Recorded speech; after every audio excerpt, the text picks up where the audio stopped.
കഴിഞ്ഞ കുറച്ചു നാളുകളായി മികച്ച ഫോമിലുള്ള താരമാണ് Malayali wicket keeper batter Sanju Samson. ഇന്ത്യക്ക് വേണ്ടി അവസാനം കളിച്ച 5 T20 മത്സരങ്ങളിൽ 3 സെഞ്ചുറികൾ നേടിയ താരം പിന്നാലെ നടന്ന സയ്യിദ് മുഷ്താഖ് അലി T20 ടൂർണമെന്റിൽ കേരളത്തിന്റെ ക്യാപ്റ്റനായിരുന്നു. എന്നാൽ ഇതിനുശേഷം വിജയ് ഹസാരെ ട്രോഫിക്കുള്ള കേരള ടീമിനെ പ്രഖ്യാപിച്ചപ്പോൾ സഞ്ജുവിന് ഇടമുണ്ടായിരുന്നില്ല. ഇതുമായി ബന്ധപ്പെട്ട് പല റിപ്പോർട്ടുകളും പുറത്തു വന്നു.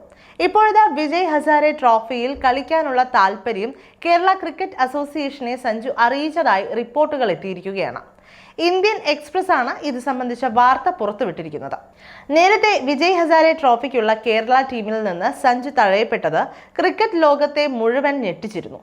ടൂർണമെന്റിന്റെ മുന്നോടിയായി വയനാട്ടിൽ നടന്ന കേരള ടീമിന്റെ പരിശീലന ക്യാമ്പിൽ സഞ്ജു പങ്കെടുത്തിരുന്നില്ലെന്നും ഇത് താരത്തെ ടീമിലേക്ക് പരിഗണിക്കാത്തതിന് കാരണമായെന്നും റിപ്പോർട്ടുകൾ ഉണ്ടായിരുന്നു. അതിനിടെയാണ് ഇപ്പോൾ വിജയ് ഹസാരെ ട്രോഫിയിലെ ശേഷിക്കുന്ന 4 മത്സരങ്ങൾ കളിക്കാനുള്ള താരത്തിന്റെ ലഭ്യത സഞ്ജു കേരള ക്രിക്കറ്റ് അസോസിയേഷനെ അറിയിച്ചതായി റിപ്പോർട്ടുകൾ വന്നിരിക്കുന്നത്. എന്നാൽ സഞ്ജുവിനെ ടീമിൽ ഉൾപ്പെടുത്തുന്ന കാര്യത്തിൽ KCA ഇതുവരെ അന്തിമ തീരുമാനം എടുത്തിട്ടില്ലെന്നാണ് ഇന്ത്യൻ എക്സ്പ്രസിന്റെ റിപ്പോർട്ട്. സഞ്ജുവിന് പുറമെ സീനിയർ താരം സച്ചിൻ ബേബിയും ഇത്തവണത്തെ വിജയ് ഹസാരെ ട്രോഫിക്കുള്ള കേരള ടീമിലില്ല. പരിക്കാണ് സച്ചിൻ പുറത്താകാൻ കാരണം. സയ്യിദ് മുഷ്താഖ് അലി ട്രോഫിക്കിടെ സംഭവിച്ച പരിക്കിൽ നിന്ന് പൂർണ്ണമായി മുക്തനാവാത്ത സച്ചിനെ വിജയ് ഹസാരെ ട്രോഫിയിൽ കേരളം ഇനി ടീമിൽ ഉൾപ്പെടുത്തില്ലെന്ന് ഏറെക്കുറെ ഉറപ്പായിട്ടുണ്ട്. അതേസമയം സഞ്ജുവിന്റെ കാര്യത്തിൽ കേരള ക്രിക്കറ്റ് അസോസിയേഷൻ അനുകൂല തീരുമാനമെടുക്കുമെന്നാണ് കരുതപ്പെടുന്നത്.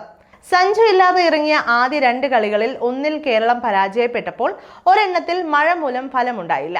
അടുത്ത കളിയിൽ സഞ്ജുവിനെ ഉൾപ്പെടുത്തി ടീമിനെ ശക്തമാക്കാൻ KCA തയ്യാറാകുമെന്നാണ് ആരാധക പ്രതീക്ഷ. അങ്ങനെയെങ്കിൽ ശനിയാഴ്ച ഡൽഹിക്ക് എതിരെ നടക്കുന്ന കളി മുതൽ സഞ്ജു കേരള ടീമിനൊപ്പം ഉണ്ടാകും. ഈ മത്സരം ഉൾപ്പെടെ ഇനി 4 കളികളാണ് വിജയ് ഹസാരെ ട്രോഫി ഗ്രൂപ്പ് ഘട്ടത്തിൽ കേരളത്തിന് മുന്നിലുള്ളത്. ഡിസംബർ 31-ന് ബംഗാൾ, ജനുവരി 3-ന് ത്രിപുര, ജനുവരി 5-ന് ബീഹാർ എന്നീ ടീമുകളാണ് കേരളത്തിന്റെ എതിരാളികൾ. നിലവിൽ 2 കളികളിൽ നിന്ന് 2 പോയിന്റ് മാത്രമാണ് വിജയ് ഹസാരെ ട്രോഫിയിൽ കേരളത്തിന്റെ സമ്പാദ്യം. ഗ്രൂപ്പ് ഇയിൽ പോയിന്റ് പട്ടികയിൽ ഏറ്റവും അവസാന സ്ഥാനത്താണ് കേരളം എന്നതും ശ്രദ്ധേയം.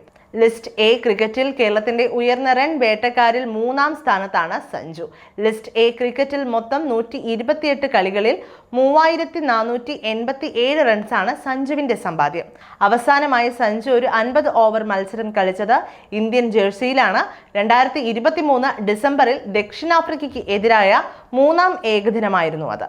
സഞ്ജു സെഞ്ചുറി നേടിയ ഈ മത്സരത്തിൽ ഇന്ത്യ കിടിലൻ ജയം നേടുകയും ചെയ്തിരുന്നു.